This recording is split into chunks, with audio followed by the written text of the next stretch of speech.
Hola, ¿cómo están? En esta ocasión les quiero mostrar otra de las subsecciones de Get sobre eh, el segundo capítulo de End-to-End, mm, que lo que muestra pues es todo un proyecto de Machine Learning, un ejemplo de proyecto de Machine Learning para la regresión, bueno, un ejemplo de regresión para predecir el precio de vivienda en alguna ciudad de Estados Unidos. Entonces, el dataset se llama Housing y vamos a ver como lo que él llama pues un vistazo a los datos. Entonces, bueno, vamos a verlo, a ver el cuaderno asociado a este. Se llama pues, entonces, echemos un vistazo rápido a la estructura de datos. Y en esta didáctica de datos, pues nosotros siempre, este cuaderno tiene los vínculos para que el que quiera leerlo, el que requiera leer este cuaderno, pueda seguirlo a través de el video que estamos produciendo, que lo vamos a dejar en este mismo cuaderno y montado en el repositorio de GitHub. En el repositorio de GitHub, que lo encuentras así, simplemente le ponemos git hub slash marco-canas y eso te lleva acá. Aquí lo tenemos y te lleva directamente a- al repositorio público, que bueno, pues no tienes que estar ahí adentro. Aquí voy a moverlo para cerrarlo y ensayarlo de que entre de manera gratuita sin estar uno registrado, sin que tenga que estar registrado a GitHub, a esta red social. Entonces vamos a volver a entrar para ensayarlo. Entonces aquí empezamos con GitHub slash Marco-Canas. Taca es entonces de Tapias y Cañas, que somos los profesores que estamos trabajando en la didáctica de la ciencia de datos, fundamentados a través de Aurelien Guerón, Mustafa, Steven Boyd y otros que han fundamentado toda nuestra propuesta de enseñanza de la ciencia de datos para investigadores. Entonces acá le damos y bueno, llega directamente al repositorio y miren que lo abre sin tener que estar registrado. Miren que aquí está el vínculo de si quieres registrarte y puedes entrar aquí, ataca, a donde está nuestra propuesta. Los referentes que utilizamos, en el que les voy a mostrar, es en cuanto a Guerón, el capítulo 2, end-to-end, en la parte de obtención de los datos. Y el que les quiero mostrar hoy es este cuaderno sobre darle un vistazo a los datos después de haberlos obtenido desde algún repositorio público. Aquí está entonces nuestro cuaderno, entonces acá accedes a él y lo que vamos a poner, incluir ahora es enriquecer este vínculo para que funcione, para que este mismo cuaderno lo puedas, tengas la asistencia en video de la lectura de él. Y con estos vínculos puedas interactuar al abrir este mismo cuaderno o en Collaboratory o en Kaggle, que ambos son eh, eh, bueno, plataformas de Google que te prestan computadores en línea para ejecutar todo el código y editar todo este cuaderno y puedas entonces hablar con el texto. Pues bueno, vamos aquí al vistazo, a ese vistazo de los datos. Nos pasamos a presentación RISE y bueno, pues lo que les decía de los vínculos, lo que queremos ver, un vistazo rápido a la estructura de los datos de Guerón en su página 82, el libro de Hands-on Machine Learning, es decir, manos a la obra al Machine Learning, que muestra como una forma de acceder al Machine Learning pues de manera muy práctica. Aquí donde vamos a llegar a poner el vínculo de este video y empezamos con importar el módulo OS para que nos permite desde Python manipular el sistema operativo del computador y así crear carpetas y archivos y manipularlos desde Python. Importamos también pandas para el procesamiento de datos.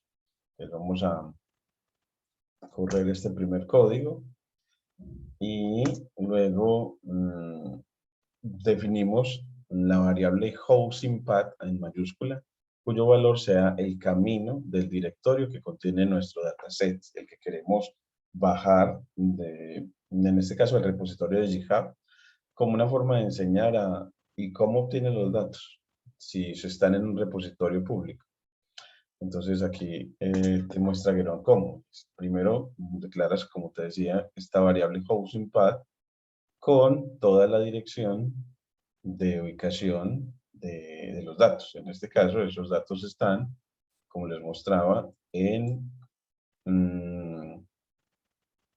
bueno, aquí está,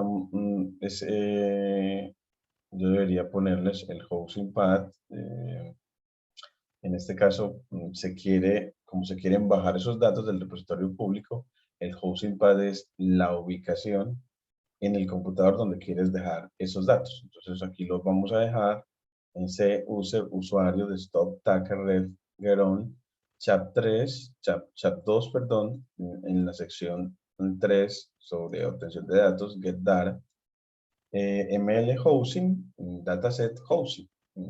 Entonces acá, miren que le hemos dado una dirección bastante larga.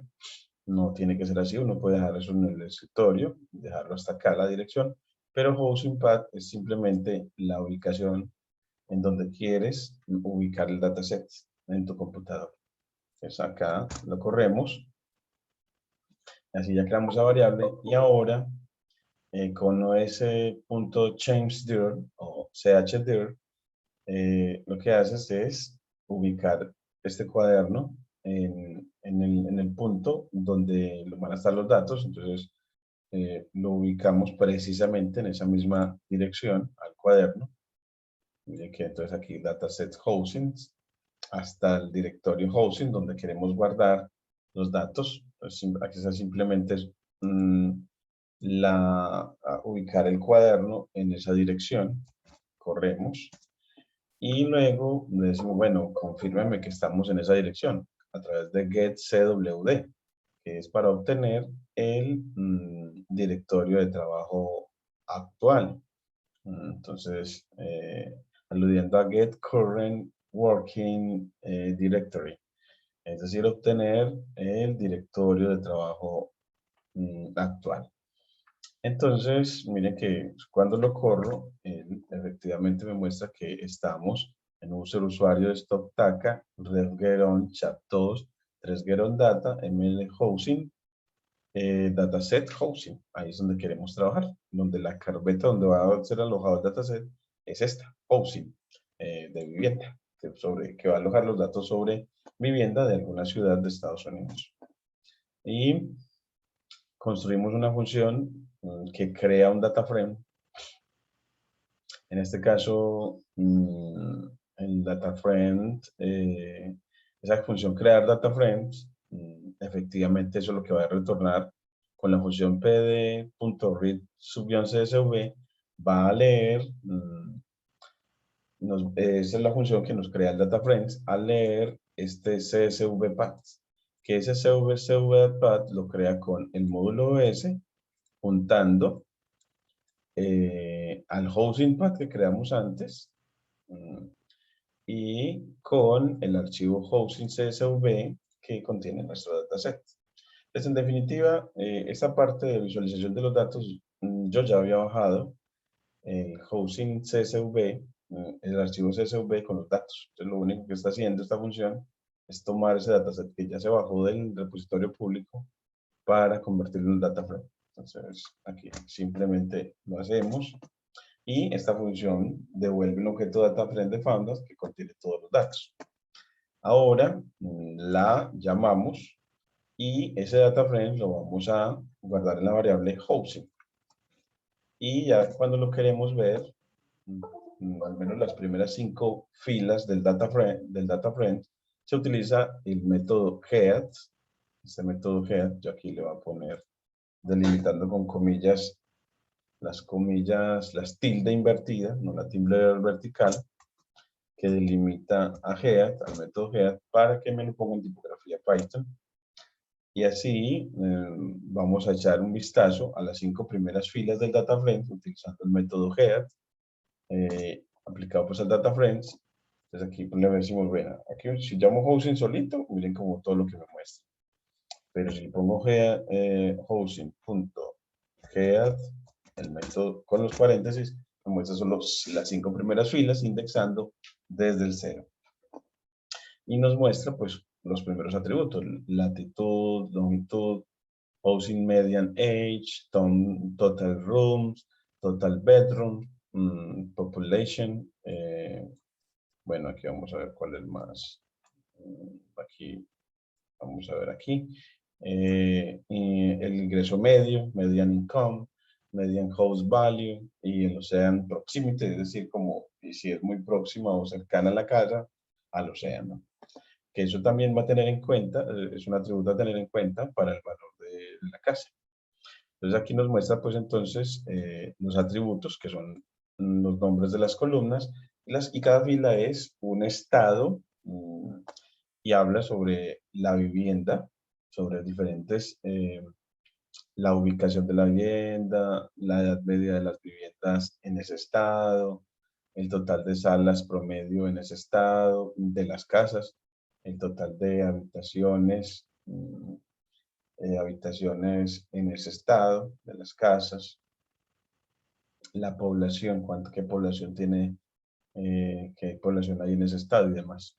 Bueno, entonces, así estamos. Este es el primer vistazo a los datos. Bueno, yo voy a, bueno, a mirar qué se infiere de eso. Lo primero es que cada fila habla de un distrito. Y recuerden que las ciudades en Estados Unidos pues están divididas por distritos, algo así como barrios para nosotros. Hay 10 atributos en este data frames, los cuales son longitud, ese sería 1, latitud 2, housing media age 3, total room 4, total bedroom 5, population 6, household, ¿este sería qué? 1, 2, 3, 1, 2, 3, 4, 5, 6, 7, median income 8, median house value 9 y ocean proximity 10. 10 atributos que tenemos de las casas, en donde uno de ellos, el median house value, es el valor de la casa promedio, es la variable objetivo, variable a predecir. Bueno, entonces vamos a ver, para que no nos muestre de entrada pues todos los datos, voy a poner el kernel a restaurarlo para borrar también lo que es el ejecutado y las salidas y volvemos a correr lo que habíamos hecho antes. Esta fila con el run, eso que habíamos hecho antes del hosting pad, el OS chdir, el OS getCWD, y la creación de la función crear data frame, el correo llamar la función crear data frame, el ver las primeras 5 líneas del data frame y ahora resumir todo el data frame que, sí, que uno puede ver que tiene muchos datos y que vale la pena resumirlo cuando no le aplicas el método de head, sino que lo dejas así, en el que te muestra las 5 primeras y las 5 últimas, y aquí te da una información sobre, es que hay 20.640 estados y 10 columnas y 10 atributos a medir. Entonces ahí es una cantidad muy grande de datos que vale la pena entonces verlos de manera global resumida, en este caso con el método info. Lo aplicamos y él nos muestra, bueno, pues el objeto housing es un objeto de pandas, un data frame, eh, tiene un rango de 20.640 entradas, 20.640 estados y, y van indexados de 0 a 20.639. hay 10 columnas, de las cuales una es la que se refiere a la latitud, otra a la longitud, y en la longitud y latitud hay 20.640 datos no nulos tipo float. El Housing Media Age también tiene 20.640 datos no nulos.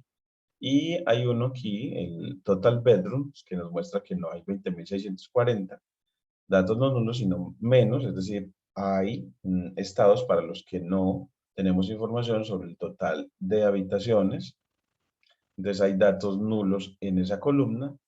Y en Ocean Proximity, todos los datos son tipo float, excepto el de Ocean Proximity, que son de tipo object. Y bueno, pues el ser de tipo object quiere decir que entonces no son numéricos y que pueden ser cualquier objeto de Python. Pero como sabemos de que esos datos provienen de un archivo CSV, si no son de tipo numérico, entonces son cadenas de caracteres que se utilizan para variables categóricas usualmente. Y una manera también de ver que es una variable categórica es volver a ver el data frames, ver esa columna y ver que es que tiene valores repetidos.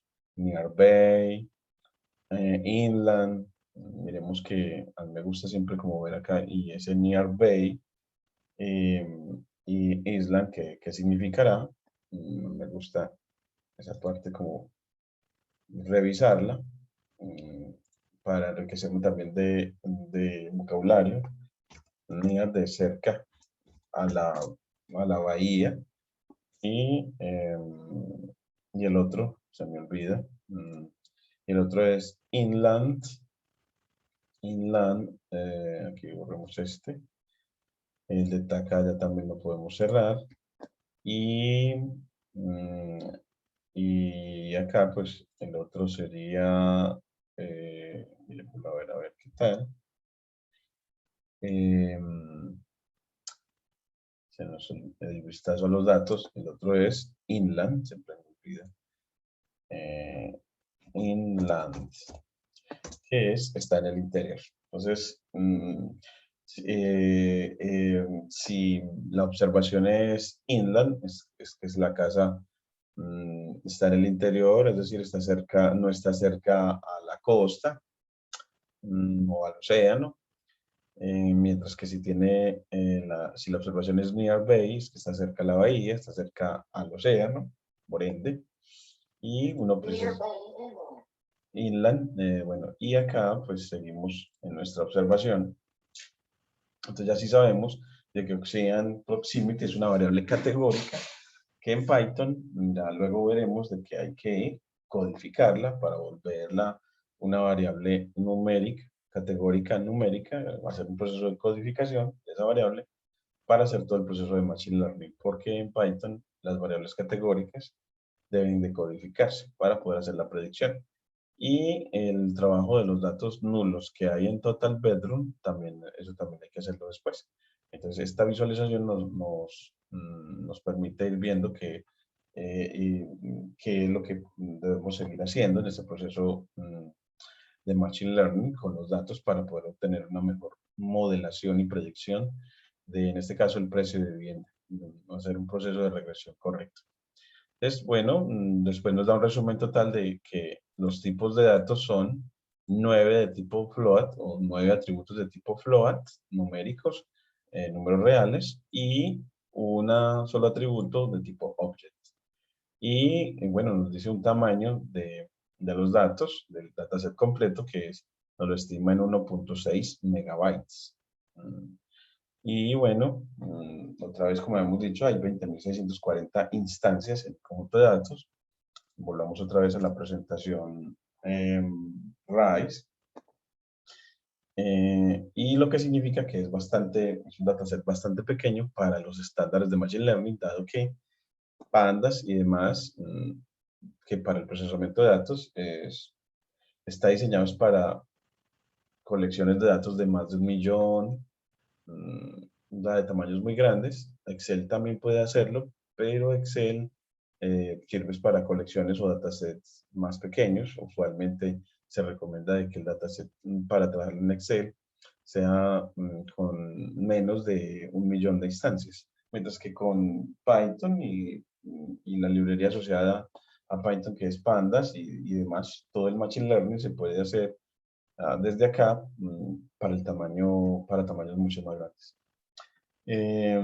Pero sin embargo, este es un dataset que aunque pequeño, es bueno para aprender esta didáctica de ciencia de datos, aprender que existen procesos de regresión, procesos de clasificación.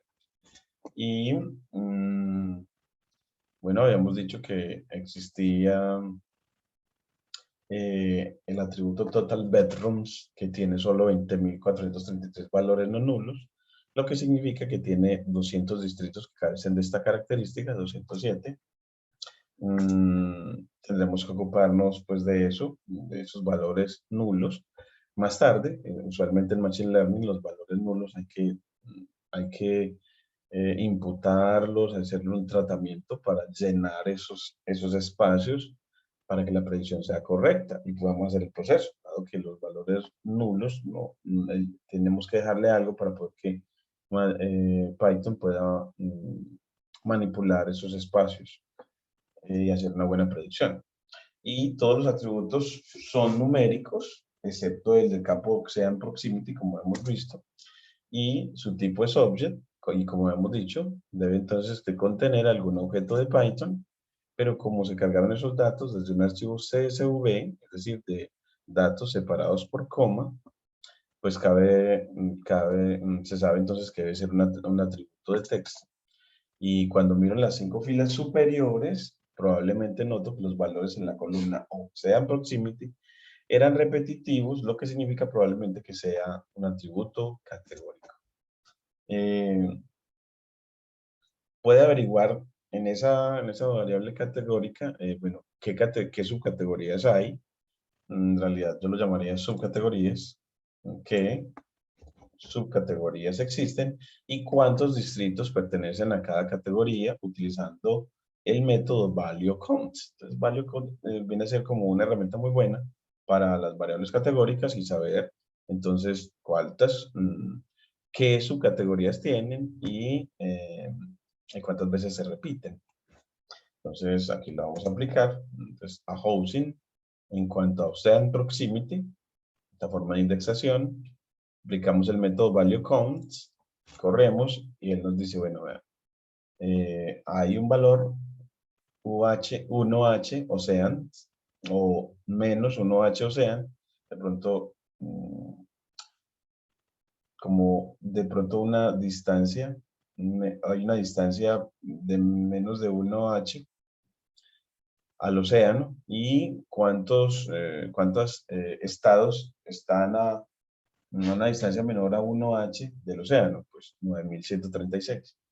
¿Cuántos estados tienen la subcategoría inline en el interior? Inland, pues 6.551. ¿Cuántos están cerca al océano? 2.658. ¿Y cuántos están cerca a la bahía? 2.290. ¿Y cuántos island? Aquí está inland y island. A mí me gustaría como que solamente hay 5 en island. Vamos a mirarlo acá, la diferencia entre inland y island. Eso es conocer los datos. Entonces, inland y vamos para island. Entonces, island es para el que está en una isla y inland es que está en el interior.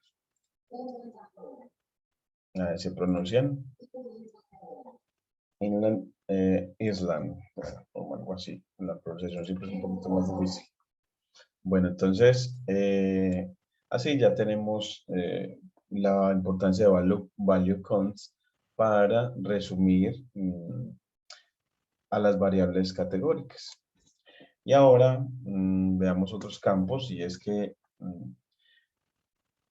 como ver el resumen de las variables numéricas. Entonces, es para eso se utiliza el método describe. Ese método pues muestra un resumen de los atributos, como les digo, numéricos. Apliquémosle a housing a describe. Y miren que ya aquí ya no va a aparecer Ocean Proximity. Vemos acá que efectivamente ese atributo no aparece en este resumen para confirmar de que Describe no es para las variables categóricas o de valores no numéricos, dejémoslo así por ahora. Y miren que nos da count, o el número de valores no nulos en ese atributo, en cada uno de los atributos, en latitud, en longitud, latitud, posing median, age. Nos da entonces el número de valores no nulos, la media, la desviación estándar para medir qué tan dispersos están los datos en ese atributo. Nos da el valor mínimo de latitud, el valor, el 25%, 50% y 75%, que son los 3 cuartiles en cada una de esas columnas, y el valor máximo. Bueno, pues entonces acá, esas filas, la primera la podemos llamar como de recuento, la segunda de la media, la tercera el valor mínimo y la cuarta valor máximo. Esas son fáciles de entender y ten en cuenta que los valores nulos los va a ignorar Describe. Por ejemplo, el recuento total de Total Bedroom es de 20.433, no 20.640, que es lo usual en todos los demás, miremos que sí. Entonces, acá todos tienen, por ejemplo, la longitud 20.640, latitud 20.640, pero en Total Bedroom solo 20.433. Entonces, solamente cuenta los valores que sean no nulos. El método Describe. Y la fila STD muestra pues la desviación estándar que mide qué tan dispersos están los valores. Las filas 25%, 50% y 75% muestran los percentiles correspondientes y un percentil indica el valor por debajo del cual cae un porcentaje determinado de las observaciones en un grupo de observaciones. Por ejemplo, el 25% de los distritos tienen un housing media age inferior a 18, mientras que el 50% inferior a 29 y el 75% inferior a 37.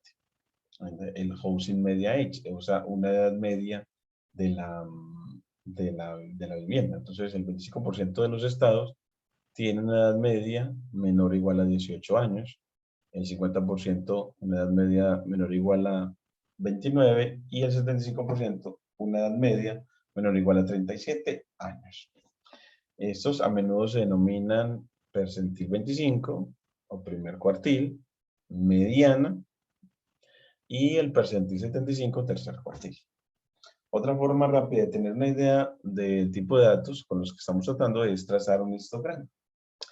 Entonces, un histograma pues muestra el número de instancias en el eje vertical, la altura de las barras, que tiene un rango de valores dado, ya el ancho de la barra. Que el ancho de la barra pues nos dice también los extremos del rango donde se mueven los datos que estás agrupando ahí. Eso lo ves en el eje horizontal. Y puede trazar este atributo a la vez o puedes llamar al método IST en todo el conjunto de datos, como se muestra en el siguiente ejemplo de código, y trazará un histograma para cada atributo numérico. Entonces, el método INST es de pandas, se asocia con Matplotlib y aplicado pues al DataFrame, entonces me da un histograma para cada atributo.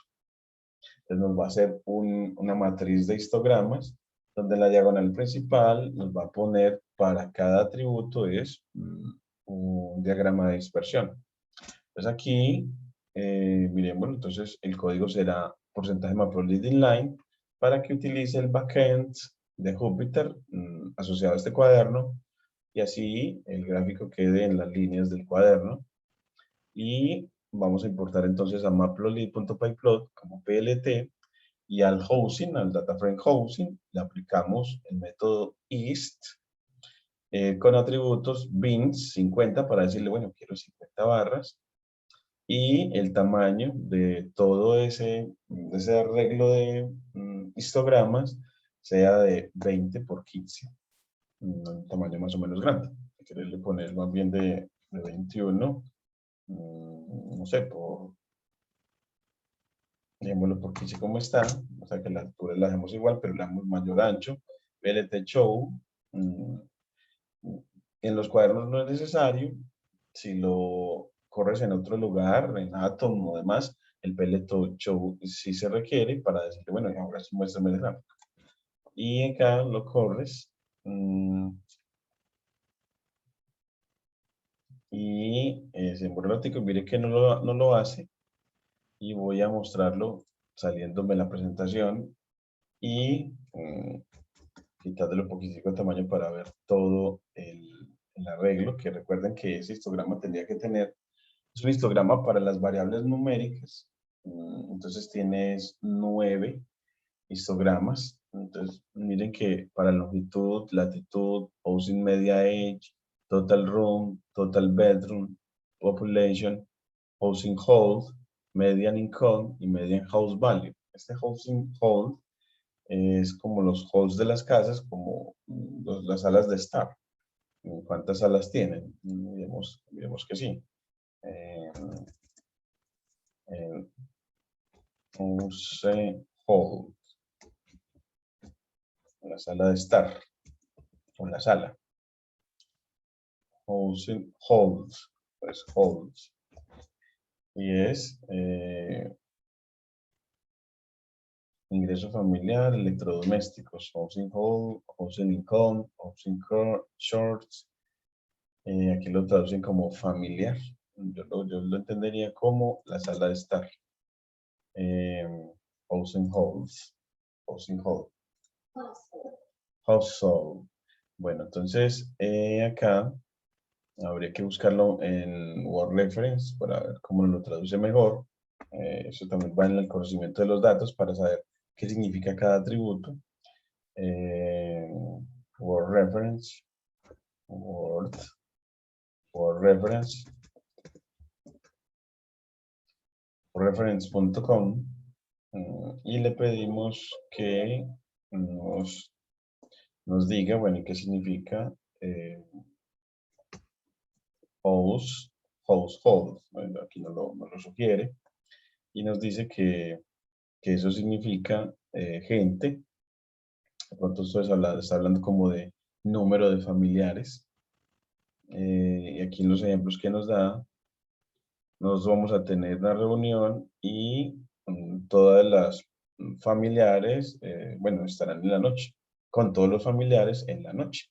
Entonces, con todo of the whole household tonight. Entonces, aquí ya tenemos ese ejemplo, entonces es como que hablara del número de familiares que viven en la casa. Entonces, así es muy importante que uno, el dataset, en este vistazo, se implique mucho en lo que él está presentando, la información que presenta. Y acá también pongo la traducción para confirmar que lo que he leído es correcto. Y esta noche vamos a tener una reunión de toda la familia, of the whole household tonight, esta noche. Entonces, we are going to have a meeting of the whole household tonight. Household tonight. Entonces, bueno, aquí ya tenemos estos histogramas que miren que nos muestran para cada atributo. Miren que el comportamiento de la longitud no es acampanado, tiene un comportamiento bimodal, al igual que la latitud. Housing Media Age también tiene un comportamiento de pronto un poquitico más acampanado, pero tiene 3 medias, como una muestra trimodal, tres modas, perdón. Este tiene sesgo a la derecha. Entonces, el Total Rooms, este tiene también sesgo a la derecha, este también, el Population también. La única que tiene como el mejor comportamiento acampanado, pues no, están tienen mucha dispersión los datos, no son datos que distribuyen de manera acampanada. De pronto podría uno considerarlo median host value, o el valor medio o la variable objetivo. De pronto, pero de todas maneras tiene como un sesgo a la derecha también. Pero este nos da una visión pues general de los datos y su comportamiento.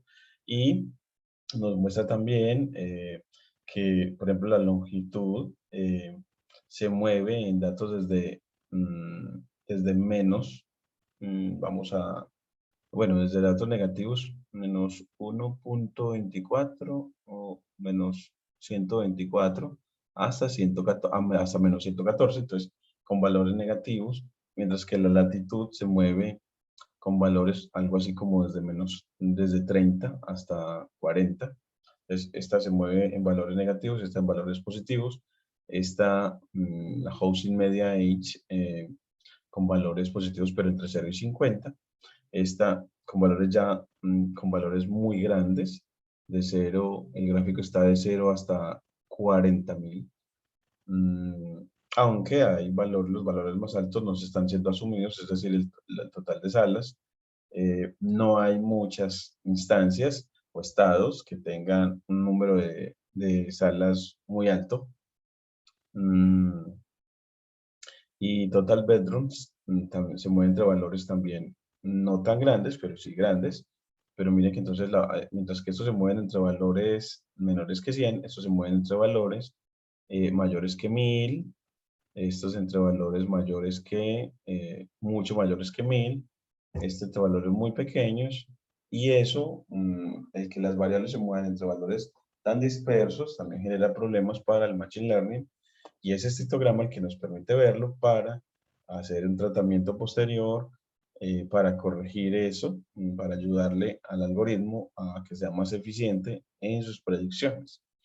Entonces vamos a hacer que todos los valores, a reescalarlos para que ya todos se muevan en un rango parecido. Entonces, miren lo importante de este vistazo a los datos para encontrar esas cosas que vamos a necesitar hacer, esos procesos de Machine Learning que vamos a necesitar hacer. Ahora, el método IS se basa en Matplotlib, como les había dicho, que a su vez se basa en un backend gráfico especificado por el usuario para dibujar en su pantalla. Hoy nosotros le especificamos que utilizara el backend gráfico de Jupyter, de nuestro cuaderno, pero se le puede pedir que utilice otro. Al decirle un porcentaje de Matplotlib inline es para que utilizara el del cuaderno. Entonces, antes de que pueda trazar cualquier cosa, debe especificar un backend. ¿Qué de backend debe utilizar Matplotlib? La opción más simple de usar es usar el comando mágico de Jupyter, porcentaje Matplotlib inline, como hicimos ahorita. Y esto le dice a Jupyter que configure Matplotlib para que use el propio backend de Jupyter. A continuación, los gráficos se renderizan dentro del propio cuaderno. Esta palabra renderizan casi no es como propia de mí.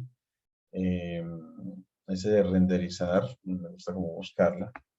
Renderizar, significado, casi yo no la utilizo, pero Geron sí. El término renderización, del inglés rendering, es un anglicismo, por eso es que tiene razón en que uno no lo utiliza, para representación gráfica, usado en la jerga informática para referirse al proceso de generar una imagen fotorrealista.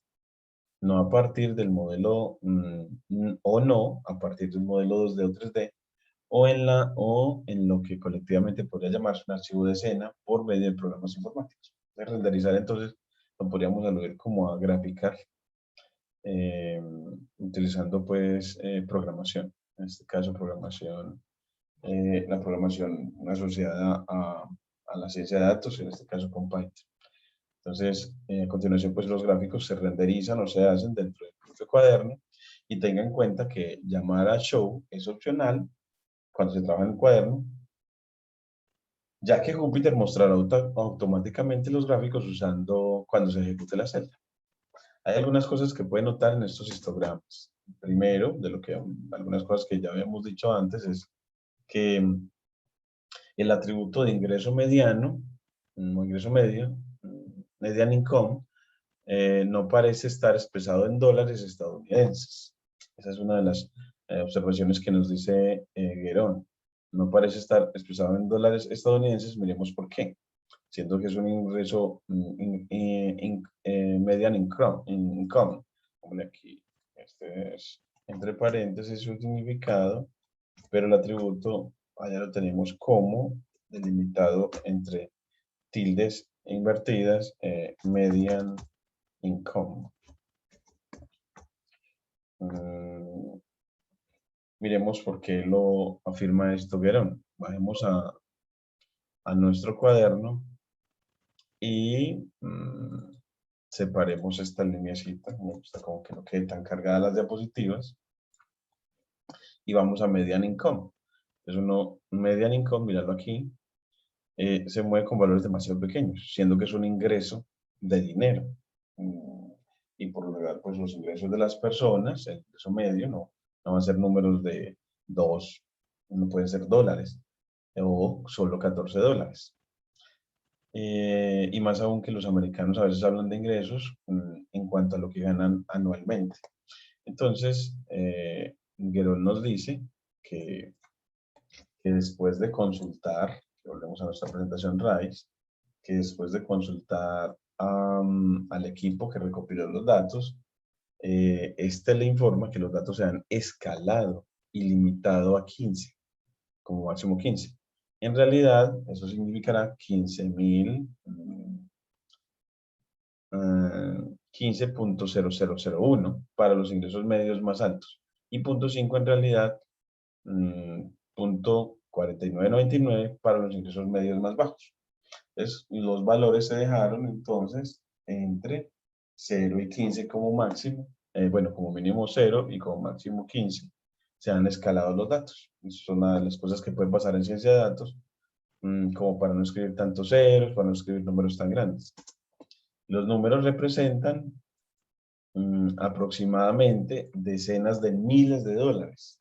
Entonces, cuando tenemos 1, eso significará $10.000 de ingreso medio anual. Bueno, y 3 entonces significará $30.000. Entonces, lo que vemos acá en este escalonamiento de los datos es para simplificar la escritura, y trabajar con atributos procesados es algo muy común en Machine Learning y no es necesariamente un problema, pero debe intentar comprender cómo se calculan esos datos. Aquí en este vistazo uno ve todo lo que hay que hacer para comprender qué pasa con los datos, por qué están así. Y también se limitaron la edad media de vivienda, edad media, que en este caso es, nosotros aquí lo estamos llamando Housing Median Age, creo que lo llamamos así. Entonces vamos a poner aquí este como paréntesis para respetar la manera como limitaron. Aquí aquí le quitamos este y Housing Median Age, edad media de vivienda. Y el valor medio de vivienda también. El valor medio de vivienda, que era el Housing Median Value. Y el valor medio de vivienda. Y aquí también el Housing Median Value. Aquí le ponemos el paréntesis y aquí termina.